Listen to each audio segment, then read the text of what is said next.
تعلم على العلماء حتى تعرف الإسلام صحيحا. إن الحمد لله نحمده ونستعينه ونستغفره ونعوذ بالله من شرور أنفسنا ومن سيئات أعمالنا من يهده الله فلا مضل له ومن يضلل فلا هادي له وأشهد أن لا إله إلا الله وحده لا شريك له وأشهد أن محمدا عبده ورسوله يا أيها الذين آمنوا اتقوا الله حق تقاته ولا تموتن إلا وأنتم مسلمون يا أيها الناس اتقوا ربكم الذي خلقكم من نفس واحدة وخلق منها زوجها وبث منهما رجالا كثيرا ونساء واتقوا الله الذي تساءلون به والأرحام إن الله كان عليكم رقيبا يا أيها الذين آمنوا اتقوا الله وقولوا قولا سديدا يصلح لكم أعمالكم ويغفر لكم ذنوبكم ومن يطع الله ورسوله فقد فاز فوزا عظيما أما بعد فإن أصدق الحديث كتاب الله وخير الهدي هدي محمد صلى الله عليه وسلم وشر الأمور محدثاتها وكل محدثة بدعة وكل بدعة ضلالة وكل ضلالة في النار. E gjithë lavdia i takon vetëm Allahut, ata e lavdrojmë, prej tij kërkojmë ndihmë dhe prej tij kërkojmë falje, kërkojmë mbrojtje tek Allahu nga keqja e vetes son dhe nga të këqijat e veprave tona. Ka udhëzon Allahu s'ka kush e devion dhe ka e devion Allahu s'ka kush e udhëzon. Dëshmoj se nuk ka të adhuruar të drejtë përveç Allahut një dhe i vetëm, që nuk ka ortak dhe nuk ka rival, dhe dëshmoj se pejgamberi ynë Muhamedi është rob dhe i dërguar i tij. Ata e dërgoi Allahu si përgëzues dhe paralajmërues para ndodhisë së Kiametit. Dhe dërgoj si thirrës për tek Allahu me lejen e tij dhe pishtar ndriçues. Salavatet dhe selamet e shumta të Allahut qofshin për të dhe për familjen dhe shokët e tij.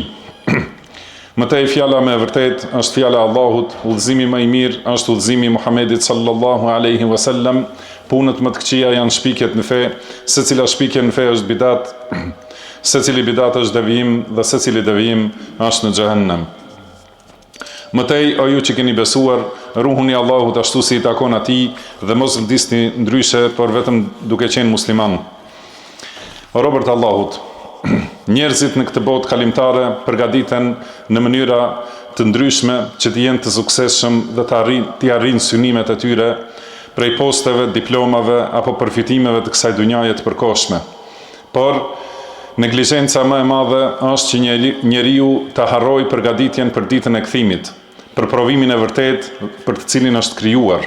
Ka thënë Allahu i lartësuar: "Alladhi khalaqa al-mauta wal-hayata liyabluwakum ayyukum ahsanu amala."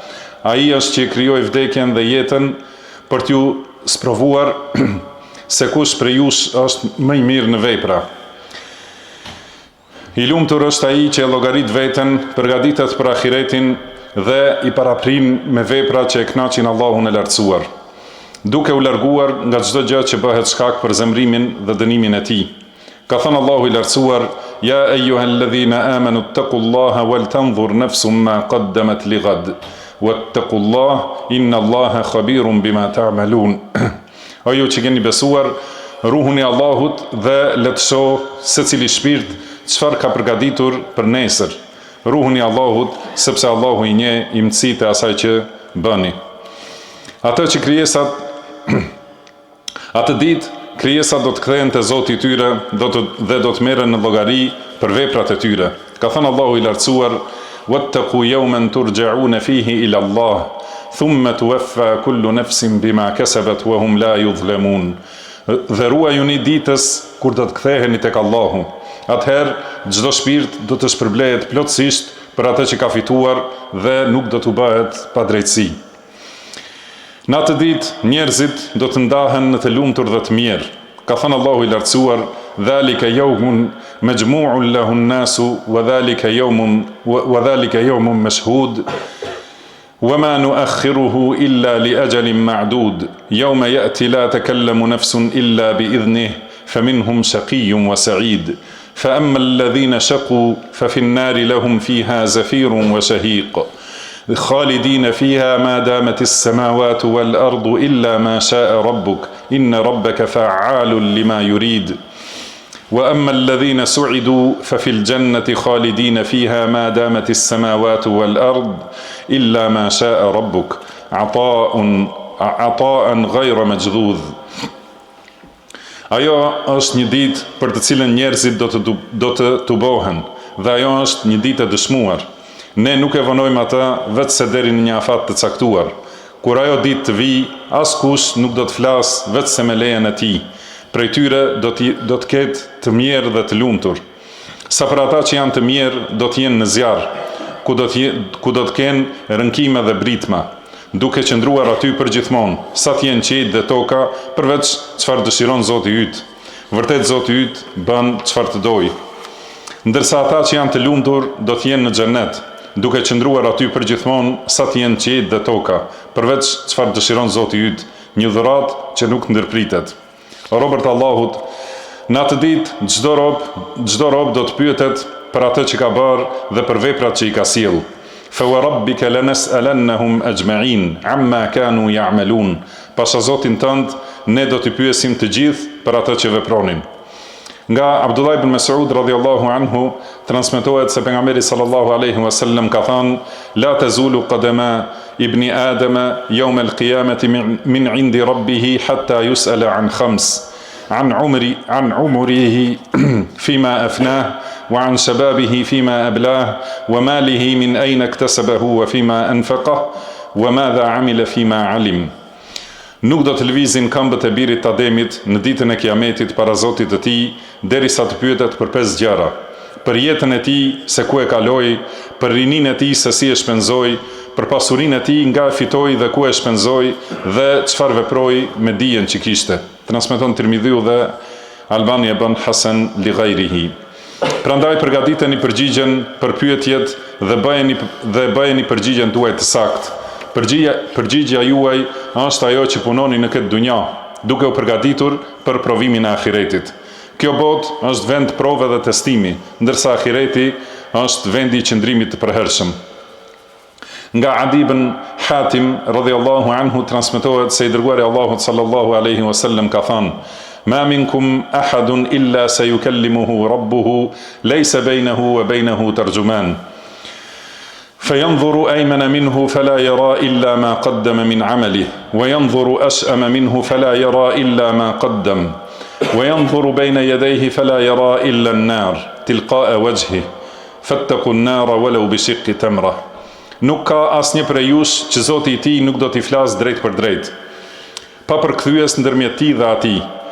Ai do të shikojë në të djathtë dhe nuk do të shohë asgjë përveç veprave që i ka sjell. Do të shikojë në të majtë dhe nuk do të shohë asgjë përveç veprave që i ka sjell.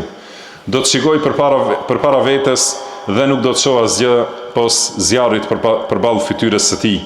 Prandaj ruajuni zjarrit qoftë edhe me një gjysmë hurme. Hadith muttafaqun alayhi. O robërt Allahut, a dëshironi të jeni prej atyre që në ditën e Kiametit përgëzohen me xhenetet e begatisë dhe me banesën e përhershme përjetësisht, apo dëshironi të jeni prej banorëve të zjarrit dhe të dënimit të dhëmshëm? Kjo është zgjedhja juaj dhe vepra juaj dhe ajo që përgatitni për veten tuaj. Prandaj zgjidhni njërin nga dy rrugët, udhëzimin apo devijimin, dhe bashkohuni me njërin nga dy grupet. Ka thënë Allahu i lartësuar: La yastawi ashabun nari wa ashabul janna. Ashabul jannati humul faizun. Nuk janë të barabartë banorët e zjarrit dhe banorët e xhenetit. Banorët e xhenetit janë fitimtarët. Ti je ai që do të japësh llogari dhe ti je përgjegjësi para Zotit të botëve. Ka thënë Allahu: Innal ladhina qalu rabbuna Allahu thumma istaqamu tatanazzalu alayhimul malaikatu alla takhafu wa la tahzanu wa abshiru bil jannati allati kuntum tu'adun. Vërtet ata që thanë Zoti ynë është Allahu, pastaj qëndruan të palëkundur në këtë rrugë, tek ata zbresin me lajket duke u thënë: mos keni frikë dhe mos u pikëlloni, por gëzohuni me xhenetin që ju është premtuar. Imam Ibn Rajab al-Hanbali, Allahu e mëshiroft, ka thënë: ky përgëzim i jepet besimtarit në çastin e vdekjes së tij, në varrin e tij dhe në ditën kur do të ringjallet. Madje edhe kur hyn në xhenet, lumturia e këtij përgëzimi nuk largohet nga zemra e tij. Nga Aisha radhiyallahu anha transmetohet se I dërguari Allahut sallallahu alaihi wasallam ka thënë: "Men ahabba liqa'a Allah, ahabba Allahu liqa'ah, wa man kariha liqa'a Allah, kariha Allahu liqa'ah." Kush e do takimin me Allahun, Allahu e do takimin me ta. E kush e urren takimin me Allahun, Allahu e urren takimin me ta.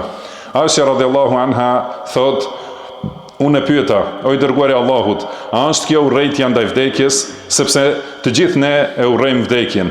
Ai tha: "Leysa kadhaliki. ولكن المؤمن إذا بشر برحمة الله ورضوانه وجنته أحب لقاء الله فأحب الله لقاءه وإن الكافر إذا بشر بعذاب الله وسخطه كره لقاء الله وكره الله لقاءه." Nuk është ashtu, pra nuk është vetëm urrejtja e vdekjes, por besimtari kur përgëzohet me mëshirën e Allahut, me kënaqësinë e tij dhe me xhenetin e tij, e do takimin me Allahun dhe Allahu e do takimin me të. Ndërsa jo besimtari kur përgëzohet me dënimin dhe zemrimin e Allahut, e urren takimin me Allahun dhe Allahu e urren takimin me të. Hadith muttafaqun alayhi. O robërt Allahut, prej gjërave më madhështore me të cilat besimtari përgatitet për ditën e kthimit është veçimi I Allahut, tauhidi, me adhurim dhe përkushtim I pastër I veprave për Allahun e lartësuar. Tauhidi është adhurimi më I madh, ndërsa shirku është padrejtësia dhe mëkati më I madh. Tauhidi është shkaku më madhështor për hyrjen në xhenet, nga cila do prej 8 dyerve të xhenetit.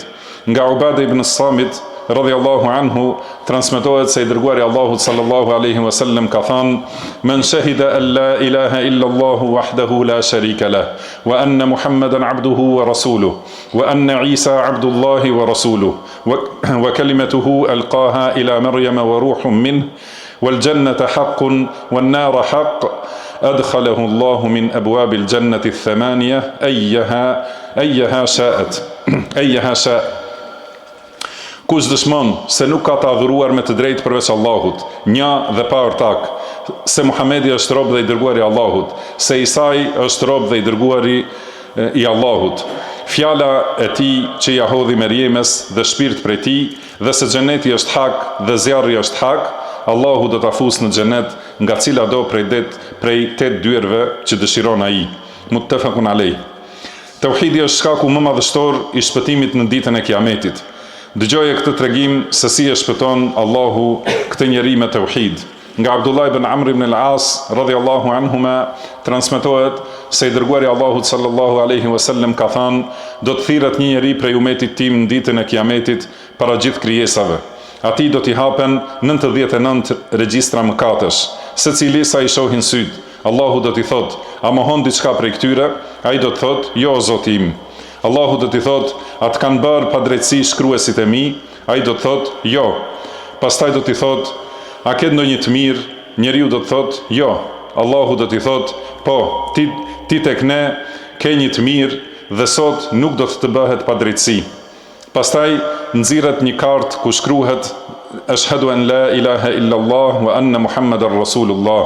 Dëshmoj se nuk ka të adhuruar me të drejtë përveç Allahut dhe se Muhamedi është rob dhe I dërguari I tij. Ai do të thotë: O Zoti im, çfarë vlen kjo kartë përballë gjithë këtyre regjistrave? Allahu do t'i thotë: Nuk do të bëhet padrejtësi. Pastaj regjistrat vendosen në njërin anë të peshores dhe karta në anën tjetër, atëherë karta rëndon dhe I fluturon regjistrat. Transmeton Tirmidhiu dhe Ibn Majah dhe Albani e bën sahih. Tauhidi është gjithashtu prej shkaqeve më madhështore të përfundimit të mirë. Nga Muadh ibn Jabal radhiyallahu anhu transmetohet se I dërguari Allahut sallallahu alaihi wasallam ka thënë: "Men kana akhiru kalamihi la ilaha illa Allah, dakhala al-janna." Kush e ka fjalën e fundit la ilaha illa Allah, do të hyjë në xhennet. Transmeton Abu Davudi dhe Albani bën sahih. Allahu bekoft mua dhe ju me Kur'an dhe Sunet, na e bëft të dobishëm secilin për kujtim në to, çdo urtësi dhe secilin ajet. I them këto fjalë dhe kërkoj falje tek Allahu për mua dhe për ju, nga secili mëkat dhe gjuna, kërkoni falje atij, sepse ai është falësi mëshiruesi.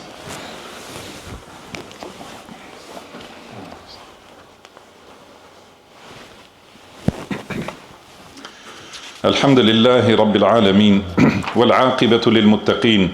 وأشهد أن لا إله إلا الله وحده لا شريك له ولي الصالحين وأشهد أن محمدا عبده ورسوله الأمين صلى الله عليه وعلى آله وصحبه والتابعين ومن تبعهم بإحسان وسلم تسليما مزيدا إلى يوم الدين.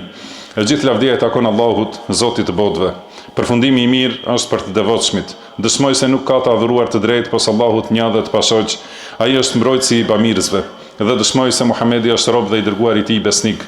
Salavatet dhe selamet e shumta të Allahut qofshin për ta, për familjen e tij, për sahabët e tij dhe të gjithë që e ndjekin udhën e tij deri në ditën e gjykimit. Mëtej e porosis veten time dhe ju me takwa, kujdes dhe ruajtje, sepse kush I friksohet Allahut, ai e ruan, e ndihmon dhe ai I mjafton.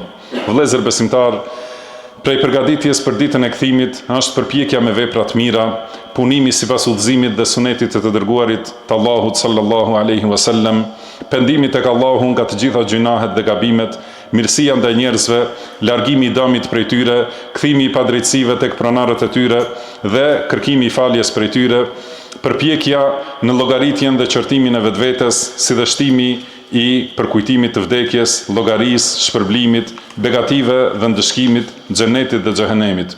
Transmetohet nga Abdullah ibn Umar radhiyallahu anhuma se ka thënë: isha me të dërguarin Allahut sallallahu alaihi wasallam dhe erdhi një njeri nga ansarët. I dha selam pejgamberit sallallahu alaihi wasallam, pastaj I tha: o I dërguari Allahut, cili besimtar është më I miri? Pejgamberi sallallahu alaihi wasallam tha: ahsanuhum khuluqa, ai me moralin më të bukur. Pastaj tha: cili besimtar është më I zgjuari dhe më I mençuri? Pejgamberi sallallahu alaihi wasallam tha: aktharuhum lil mauti dhikra wa ahsanuhum lima ba'dahu isti'dada ulaika al akyas. Ata që kujtojnë më shumë vdekjen dhe që përgatiten më mirë për atë që vjen pas saj. Këta janë të mençurit. Prandaj mos e nënçmoni asnjë vepër të mirë, sepse ndoshta ajo bëhet shkak për shpëtimin tuaj. Pejgamberi sallallahu alaihi wasallam ka thënë: la tahqiranna min al ma'rufi shay'an walau an talqa akhaka biwajhin talq. Mos e nënçmo asnjë vepër të mirë, qoftë edhe ta takosh vllajën tënd me fytyrë të buzëqeshur. Transmeton Muslimi. Vëllezër besimtar, dërgoni salavate dhe selame për të dashurin ton, të dërguarin e Allahut Muhammedin, siç ju ka urdhëruar Allahu I lartësuar. Allahumma salli ala Muhammedin wa ala ali Muhammed, kama sallaita ala Ibrahim wa ala ali Ibrahim, innaka Hamidum Majid, wa barik ala Muhammedin wa ala ali Muhammed, kama barakta ala Ibrahim wa ala ali Ibrahim, innaka Hamidum Majid.